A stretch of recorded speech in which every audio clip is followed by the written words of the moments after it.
It's all yours, Laura. While she's getting ready, I'm going to say real quickly, I'm going to go ahead and mute everybody, but if you have questions, either throw them in the chat room or unmute yourself.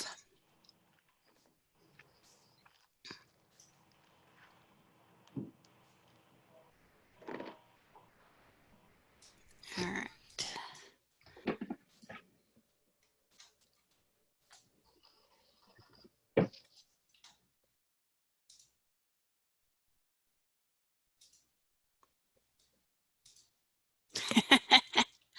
Oh crap, now, okay, there we go. Now I've unmuted Laura. All right, it's all yours, Laura.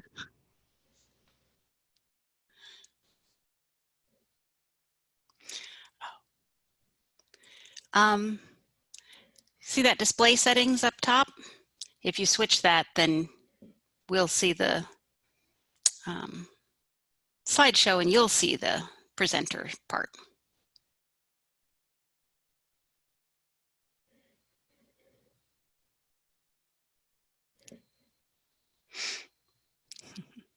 Do you want me to come down and help?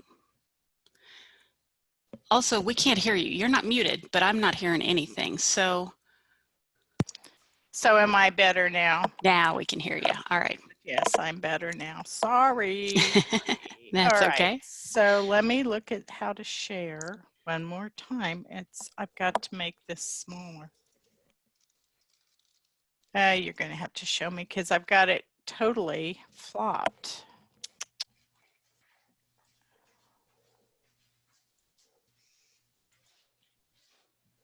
Oh, that's silly. There's nothing like putting up with an incompetent presenter, and I apologize for that. So, no, it's all right. See, that's big. So how do I get it small? Oh, it's over, well, display setting. Okay. I hate that. I really hate that. I so hate that. I want you to know I hate that. Okay, so she's got this now fixed so that we can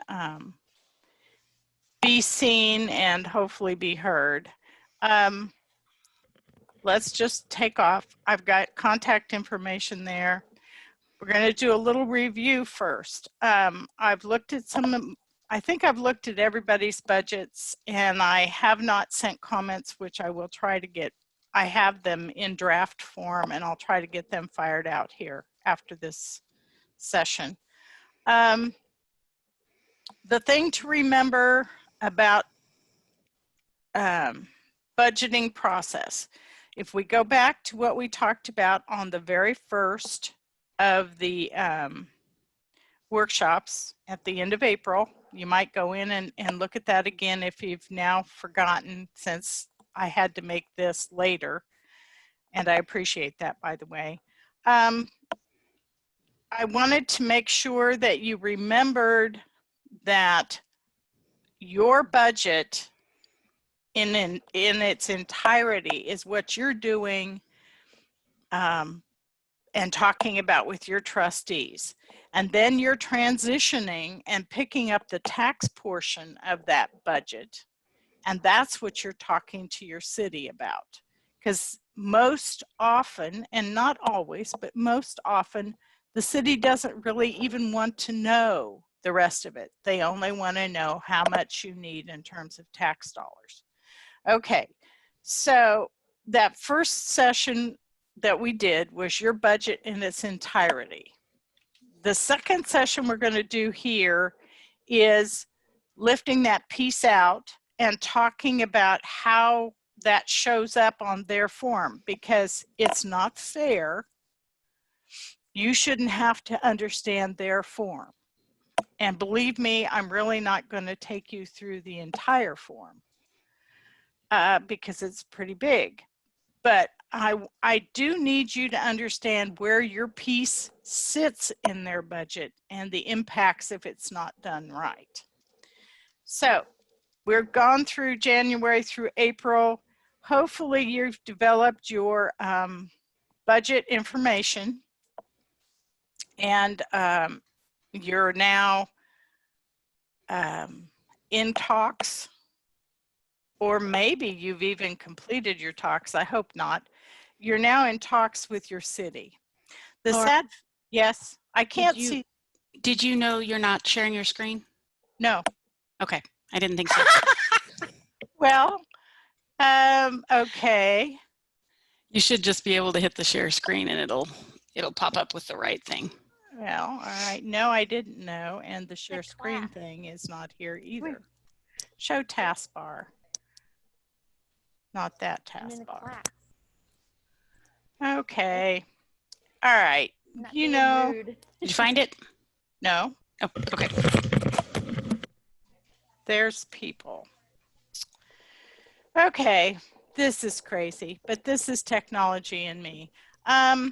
I have this in a certain rhythm, and when it goes away, I'm clueless. All right, so where's share screen? I'm not getting it.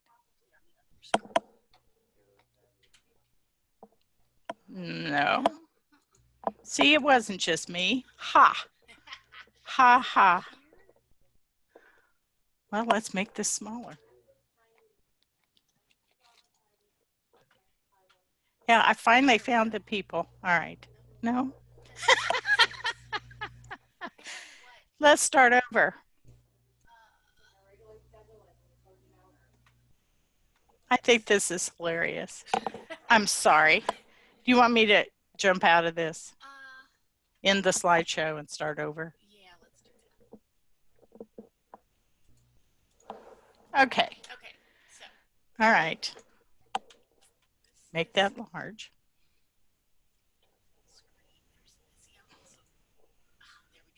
All right, there. Now we need to go to, yeah. All right. From the beginning.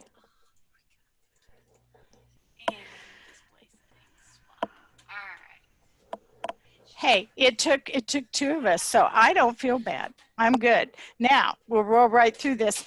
I guess what I want to know is how many of you, and maybe you could give me a show of hands, how many of you have had to talk to your city already? I got an email today from the bank people, and they, hey Becky, I can hear you. The appraisals will be probably Friday.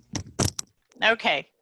All right. So if you've had to talk to your city already, you might have to try to come back a little bit, because number one, they do know your motor vehicle numbers and could give them to you now if they've started their spreadsheet. But the second thing is most of them have not got their property tax appraisal from their county clerk. It's not due until June 15th. So it's really sort of right now, if you've given them your budget information, you may have to come back to them once you see those evaluations, the property valuations. So it's really hard. They ask you for information before they even know their own information, and then they try to hold you to that information. I know it's frustrating, so we're going to try to have some more discussions so you understand where it sits in their form, so you know how to talk their language. Okay, so this is the second half of the process, and I want to be really clear here that November, December piece is very, very important. That's after you've gotten through the pain of the budget process and you've gone back and you've really seen how 2020 is gone. And you now can do a better cash flow about how much money am I going to have in the bank? Am I close to what I was guessing at in my in-library budget? Don't forget that November, December piece, because you may have to adjust your budget. You'll not get more tax dollars, but you'll have to adjust your budget to be more closer to reality. Right now, you're rubbing a crystal ball for 6 months ahead of time. And by November, December, you have a much clearer picture of how much money am I going to have in the bank? What do expenses really look like? What needs changed? Okay, this is a slide front. This is where we ended up with the budget solving for the blue X right there. And what I want to have you think about is how this now flops. You might print this out, and when you look at this webinar again, if you ever do, you might print this budget page off. And then as we walk through the other forms, you feel a little better about how it sits in their stuff. Because we're now entering into your stuff in their stuff. So the budget forms I'm showing you, the examples I'm showing you are from a city budget. There's very little difference between that and the township and county budgets for libraries. They all have the most important page, which is the library grant tab. And I'm going to show you that in a little while. So here's how you find out about what we're talking about here. And you'll see coming into municipal services, here they say that the 2020 budget workshops are now complete. They have those in April and May and very early June sometimes. They're done for the 2021 budgets. You can get over on the left-hand side, you can get on that mailing list by giving them an email, and you'll get notification next year when those budget sessions are coming up. It doesn't hurt for you to go to one. They're not really expensive. We go to them every year.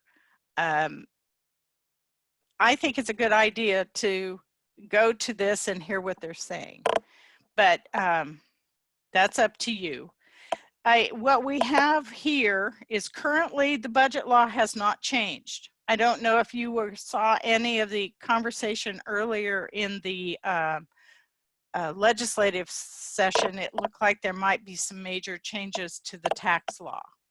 And I'm not going to go into great detail here, but it didn't, the governor vetoed that legislation and it did not get put back through in the special session. So we are operating under the same budget law that we've been operating under for the last 4 years. And the important thing to know is under this budget law, there is talk about if cities expand over a certain limit, they have to go to election, cities and counties. And the most important thing, and I'm going to say it probably twice or 3 times during this session, is that libraries cannot force cities to an election. I don't care what your city hall says, it's inaccurate. Libraries cannot force cities to a public election. Know that in your heart. That's the way the law is written. So for 2021, the city is operating under a cap that says their property tax dollars that they collect, just the property tax, can only go up 1.8%. Now that sounds like a small number, but what happens under this tax law is the city has what I call side pockets. They can put so much money they need over here, and they can put so much money they need over here and subtract it from what's running down the center column. And that center column is the only one that has to be limited to 1.8%. Which is why people have been so angry, because their property taxes have been going up a lot more than that. Last year it was 2.5, so the property taxes have been exceeding that because of what I call these side pockets. And so this move for transparency and taxation was because what people were saying and then what their tax bills reflected were not the same thing. All right, so you'll see down here I say the library cannot force a city or county to an election. Townships and special districts, which don't go to election, they have a little different process. All they have to do is publish a notice in the paper that says we went above 1.8%, and that covers what they have to do. So this is where you would go to see all this information. Now remember, a mill is at 1/1000th of the valuation. And when ad valorem, the term ad valorem and property tax are interchangeable. Okay. The county clerk has to provide the taxing entities the estimated valuation of your service area by June 15th. I do not have a single county of my 11 taxing counties yet, which tells me it's going to be a very busy Monday. They're running late too. So your city doesn't really know if the valuation in say Baldwin or Horton, I'm just looking, you're on my screen, I picked on you. They don't know for sure whether valuation has gone up or down. And you don't know.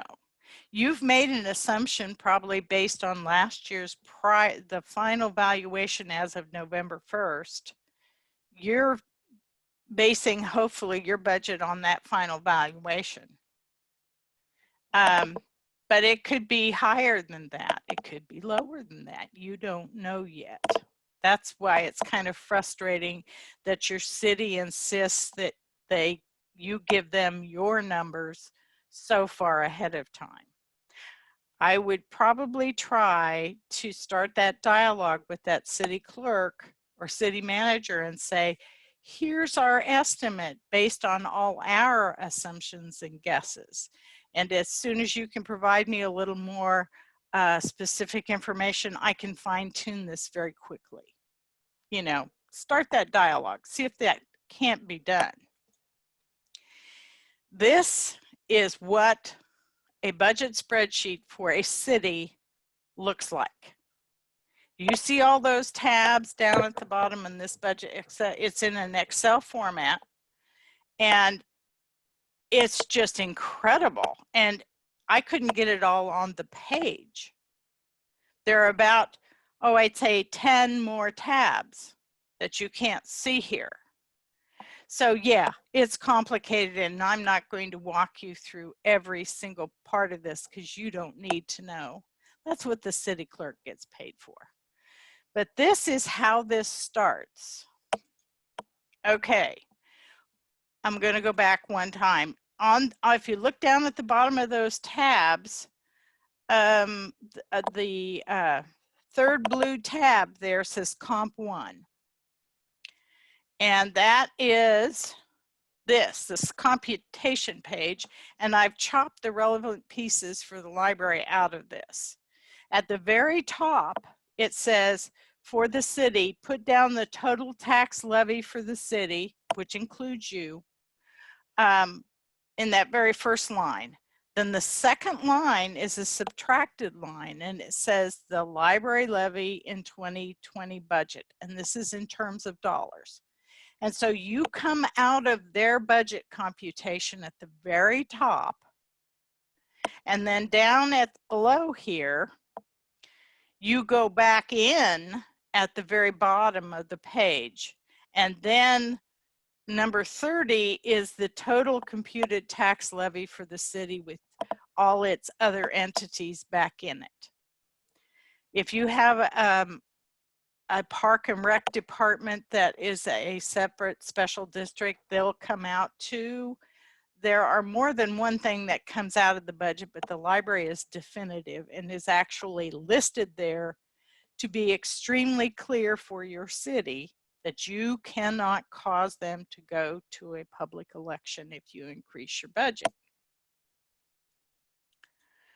All right, now that I beat that dead horse all to death, this is what the budget, the library part of this looks like for the city. And you'll notice the only income that they really have listed there for sure is the tax income. They have all the receipts of the different kinds of taxes that we all talked about last time. They do have interest on idle funds, but that really should never have a number, because I want you spending all your tax dollars every year. Whatever you carry over is whatever you started with at the beginning of the year, or it's other kinds of money, including your system grant, unless otherwise limited. As far as expenditures go, if you go out and look up what your city does to your budget, and I want you to go do that for 2019 and 2020, back on those municipal budget pages, you can get to your budget, your city's budget, or your township's budget, and look and see how they fill this out. You're going to find a couple things almost always. They won't put delinquent tax in unless you ask. That's why you'll notice that's a green square over in the 2021 budget. So be sure that you say, I need you to slot in this X amount of dollars for delinquent tax. Go back and look at your last 3 to 5 years. How much are you getting each year that's called delinquent tax? Take an average, stick the number in there. The second thing I want you to look at is, and I'm not paying attention to chat, I'll try to, but okay, Mike's getting it all posted up, that's great. The second thing I want you to pay attention to here is down under expenditures. Often they just, it's a one-word thing. They'll say operations or library. Go look at what your city does. And all they do is they want a number that equals, and I want you to be really sure about that, that the number that is put there equals all the numbers, the total up here, this total resources available number, plus, whoops, I did that myself, plus the number down at the very bottom in yellow that says 2020 ad valorem tax here. So you add total resources available plus that levy, property tax levy, you know, you're solving for that blue square on your budget sheet. That blue square here, you're solving for that. So that number plus this total resources available, whatever that total is, that's the total that you want to have down in expenses. In other words, you're developing a zero budget. I'm going to spend it all. If you have more questions about that, don't hesitate to talk to your system or give me a call or send me an email, but start with your system because they understand this really well. I want you to be able to spend this number that's in expenditures is the number that's called your budget authority. And we're going to look at that here. I'm going to give you examples. So remember, we're solving, property tax is solving for that blue square, the ad valorem or property tax. Now, your budgets have that big long budget spreadsheet that the city has a tab that says library grant. And there are 2 tests on this tab. And you'll notice that in yellow highlighted with red letters, it says qualify. If this isn't filled out satisfactorily, it will say not qualified. And I'll show you an example in a minute. And that's when you get the phone call and the email from Alice at the state library saying, I'm sorry, but you did not qualify for state aid. And your city or township is going to have to come up with so many dollars for you to be able to qualify. There are 2 tests. You only have to pass one. Now we're going to go into detail, so don't panic here. Now, This is the city of Hiawatha. And I picked this because it's in our system. These, and your budgets, the budgets are all public record. So this isn't, you're not peeking at something that isn't available to the public and is actually published in some form in the newspaper. What this summary, this is actually the publication. This is the notice of budget hearing. What this does is it says we're going to have a budget hearing.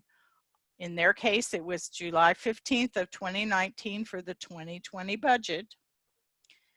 Tells you where it's going to be and at what time. I thought 5:35 was kind of interesting, but you know, if you want to get really specific, I'm sure you could probably go 5:35, 45 if you want to get down to seconds. This gives you information for 3 years. So the 2021 would have prior year actual 2019, current year estimate for 2020, proposed budget year for 2021. If you opened the 2021 spreadsheet, that's how it would read. This is the city's budgetary page, and you'll notice that it has the city general fund, the city debt service, the library, and it has they have an industrial revenue bond, they have a recreation department, and then they have employee benefits for the city. This tells me if I'm looking at this page right now and I'm in Hiawatha, aha, Hiawatha has a general fund and an employee benefit fund. I want to have a conversation with my city manager really quickly for 2022 that the library could get approved for a library employee benefit fund. After all, if it's good enough for the city, they really shouldn't have too many arguments against you doing that for the library. If that's the case, talk to your regional system staff and they'll walk you through the process. This is an opportunity here.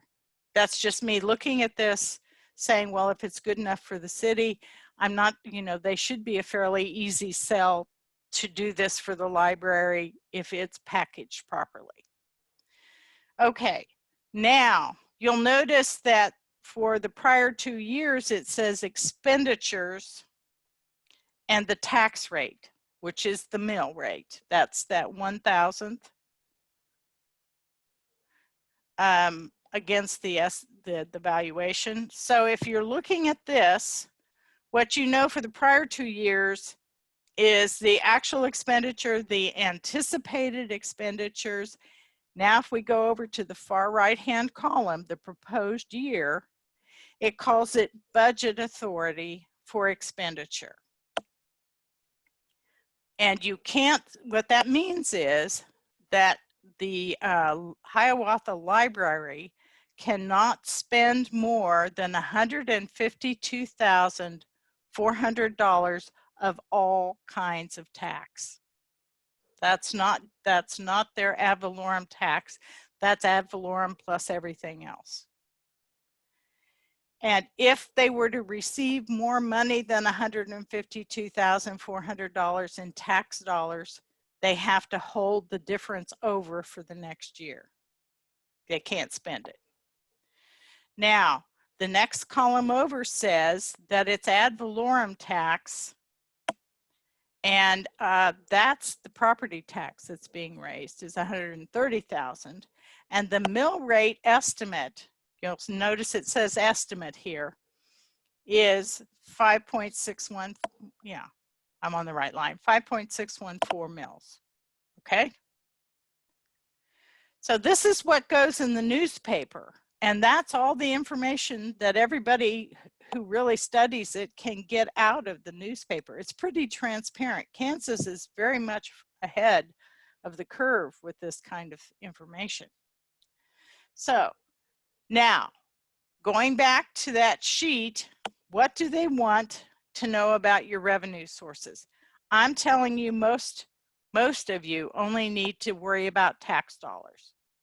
There will be some of you where the city wants to see every source of income. Give them what they want. It's public record. So how detailed do they want the expenditures to be? So if they're just going to put a one-line header in there, that's fine, but you need to understand how to craft your message for the ask so they know what to put there. When you're talking with your city, ask them what format they want to see it in. You know, I would like you to be able to go to a committee meeting and actually have face-to-face chance to explain the budget. You know, who is they? Is it going to be the committee, just the city manager? Who are you going to be talking to about your budget? Okay, so this is how Hiawatha filled out this budget. So if you look the actual for 2018, do you see the red number down at the bottom? They didn't go to jail, but they would have in their audit have been written up as committing a fiscal violation. That means that they spent more than their budget authority was. You see that? They got more money in, and they put their budget authority down here. You know, you'd have to go back to look at that budget year, but they were only authorized to spend $152,300 of tax money. And I'm guessing that they had a lot of motor vehicle money more than was estimated, is what I'm guessing, looking at their, and the redemptive distribution might have been higher. You'd have to be in depth with them to know. They didn't go to jail, but it was that's kind of a, and you know, it's not a happy thing. You try not to do this, but there's no statutory punishment if you go over. This is why some other entities keep track of that number, and they would have held back $3,007 from Hiawatha. They wouldn't have given it to them, and they would have shown it as carryover for the next year. That's how that happens. You'll notice that the unencumbered cash, then this is referring just to tax dollars. Here on this form, it isn't how much you have in the bank, it's just tax dollars. And this zero is perfect. I want you to be at zero every year. You spend all your tax money first. It doesn't come in all at one time, but out of the money you spend, you just say, the first $152,300 of it, it's tax money. You know, it just is, guys. That's the way it is. Now, the other thing I wanted to show you is if you get over here, and the very bottom thing, that 130,963, that was 130,963 over on that notice that went in the paper. And this spreadsheet is all linked so that a number gets developed in one area, it populates everywhere else it has to go. So the Municipal Accounts and Reports has done an amazing thing for people that actually have to work in these gigantic spreadsheets. They make it easy. But that's where your numbers are. And you notice down here, they called it an appropriation to library.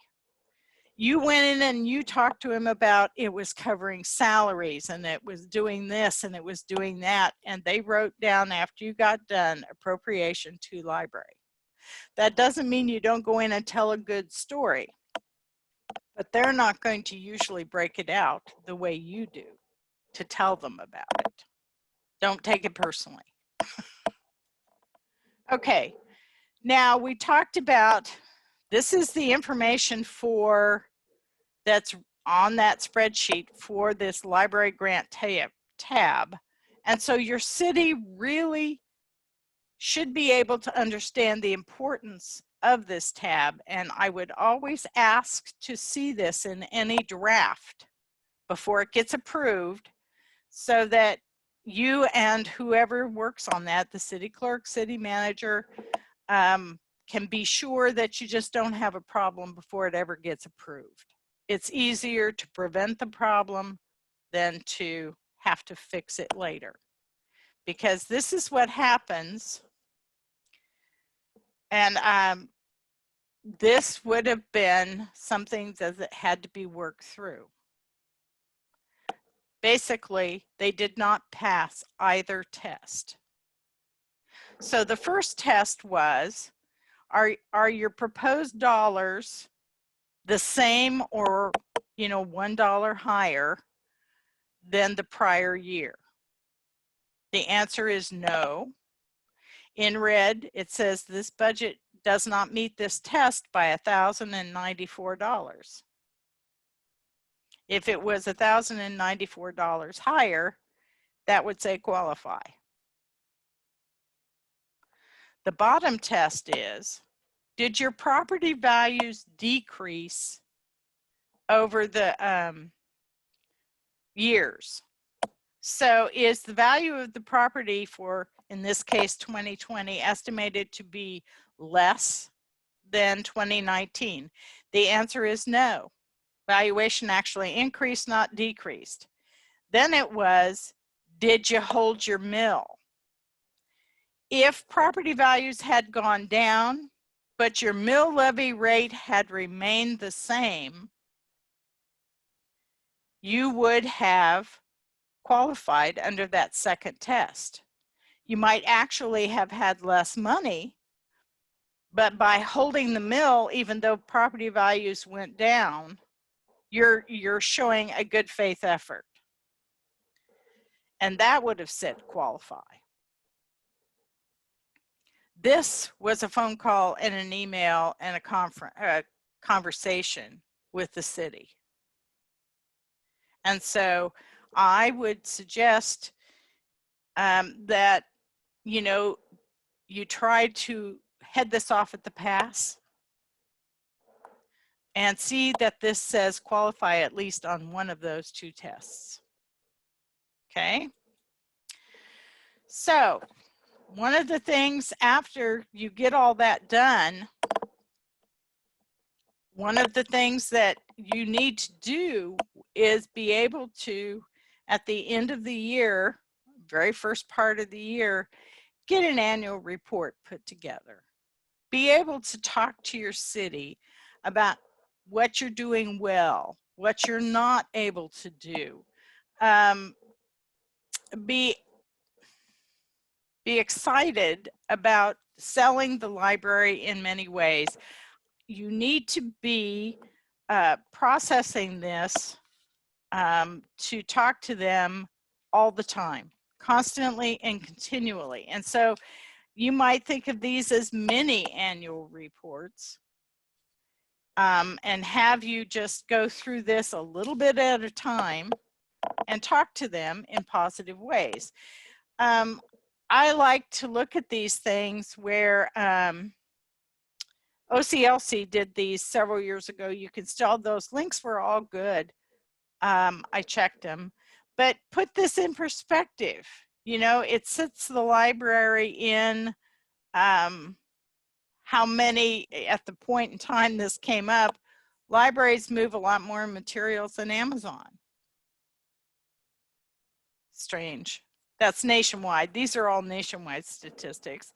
How many statewide, you know, your state statistics get filtered to IMLS and they get aggregated nationally. These statistics came from the final consolidated information nationwide. I thought this was interesting that there were more visits to libraries than there were to stadiums for events nationally. You can look, if you're at all interested, you can look at different types of things to report on. The social return on investment might really interest some of you. And it talks about a nonprofit and you're a government entity, but just in your mind, don't worry about that. And look at what they have here as they walk you through how to talk about the social return for the community. I think it's an interesting approach. It's a little more complicated, but if you take your time and read it and you have somebody on your board that's really into it, or you are, it's a nice way of helping to sell your library. The other thing is something that you can put on your website, which I think is interesting, and that's a library use value calculator. Here's the one that I just filled out probably for, I'd say that's less than a month. That's about a month of books for me. I am a compulsive reader. I'm not saying I'm an intellectual reader. I am a compulsive reader. I will read can labels and cereal boxes if I'm out of stuff, okay?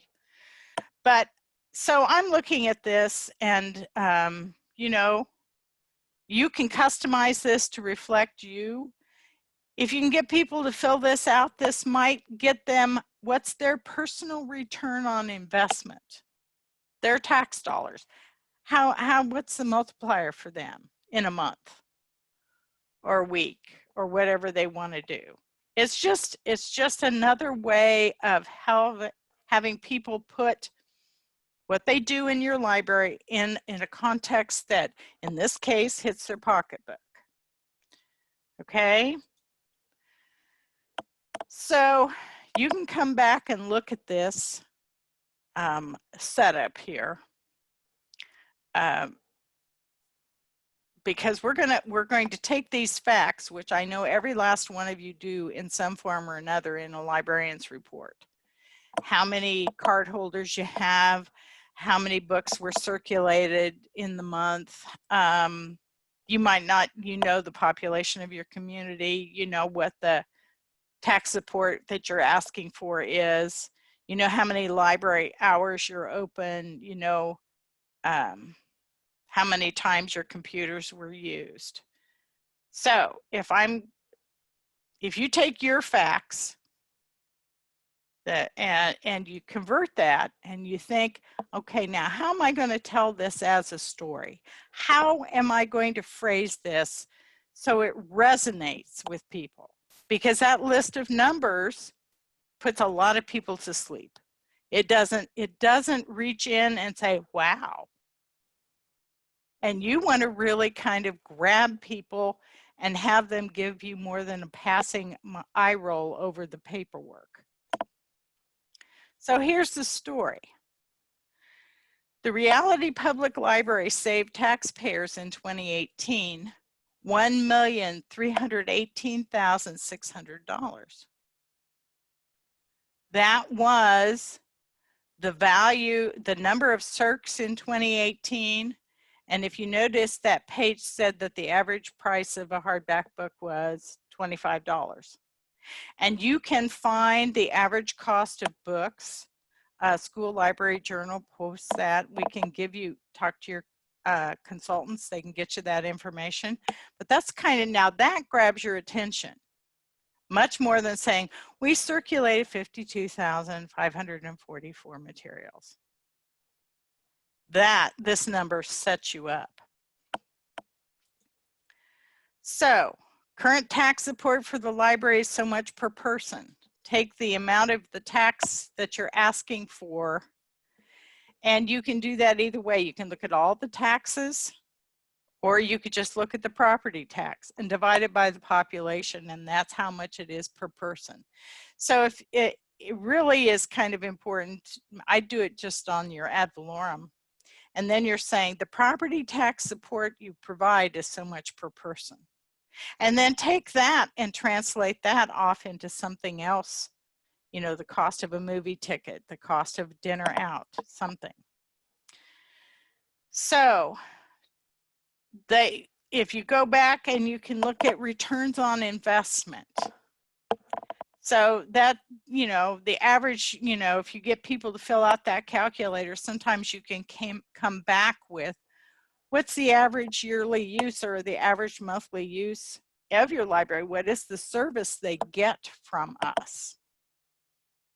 I think this is really key to have this kind of conversation, to make these kind of statements, to not apologize for having to have the dollars to do what the community needs done.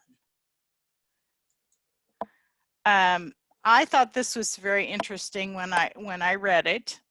This has been a while, but it's still true that doing that cost benefit analysis suggests that public libraries often outpace other sectors of the government in the efficient use of tax dollars. And you know this, you can squeeze a penny harder than anybody I know and make it do the duty of 3, 4, 5 pennies. So you don't take a back seat. You're doing an excellent job. You're not mismanaging tax dollars. You're doing the very best you can to provide a return on investment so that the whole community is better and stronger now because you were there. This is something that I think should be a mantra for every city or township or county library. So you have to know your stuff, your entire budget. And you have to know where your stuff fits in their stuff. And then you have to be able to talk to them about how your stuff impacts their stuff. How do you help the city meet their strategic plan? How do you make the community stronger and help the school district and reinforce the other anchors in the community? And that ties in with knowing why your stuff matters to the people in the community and for the people in the community. And don't ever, ever take a back seat and apologize for taking tax dollars to do it. I will tell you that I probably, if it were me, and it as bad a year as this has been, and your budgets are shot, and my budget's shot, and the topsy-turvy nature of where next year could be, I would not increase my property tax dollars, probably more than 1.8%, as long as the motor vehicle was at least as much as I got last year, so that my total tax dollars are only going up about 1.8%. Now, I just got my motor vehicle numbers, and my motor vehicle numbers are up about 3%. So you might factor that yours will go up 3% and then tax dollars 1.8. It'll be interesting to see. Does anybody have any questions? This gets into, I know it gets complicated because you're asked to understand your entire budget. You're asked to understand what has to be lifted out and how it should be talked about. And they just have to sit there and listen. It doesn't seem fair, but it's why you're the director and it's what your board is tasked with doing. And that's why I really try and tell you that you shouldn't take a backseat to anybody, because your board has to understand the budget in much finer detail than the city council does. And if you can get the mayor to come and participate, that mayor can actually provide good testimony to the fact that that board works very hard at understanding implications, and that mayor can be a big support when it goes to the city council. I'm going to even stop early since I ran over last time. But does anyone have any questions?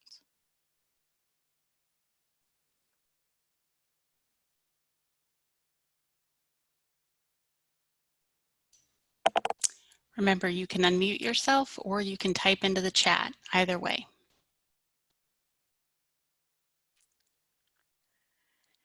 Yeah. Well, I'll try to send out the information on the budget you have and make some suggestions if I see them. Remember that your consultants and your system staff are your first line of assistance. They're all excellent. And if there is a question that you need me to help with, I'd be glad to do that. I'm going to put this back up on that shared file. Remember that we have a shared folder on the Google Drive. And this is where the recording of this will go.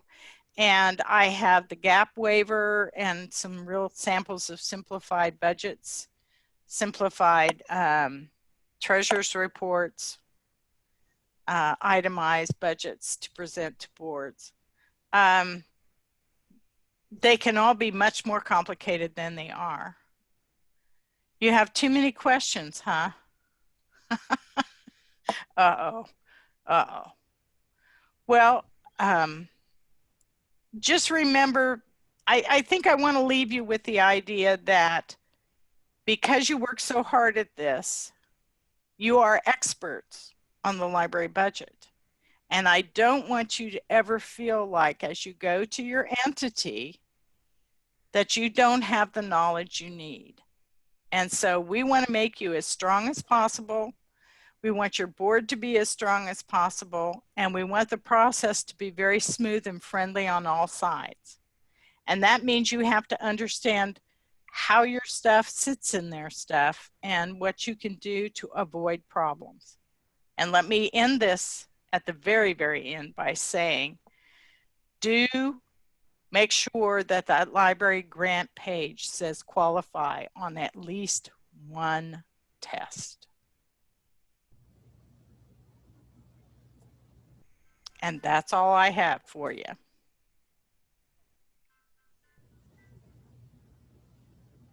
There we go. Okay.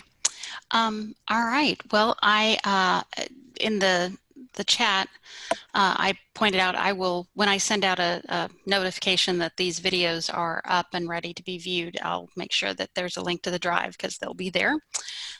Folder, the drive folder that Laura just mentioned. And I think, yeah, that's it. So we will we'll get that information out to you. I'm going to go ahead and stop the recording.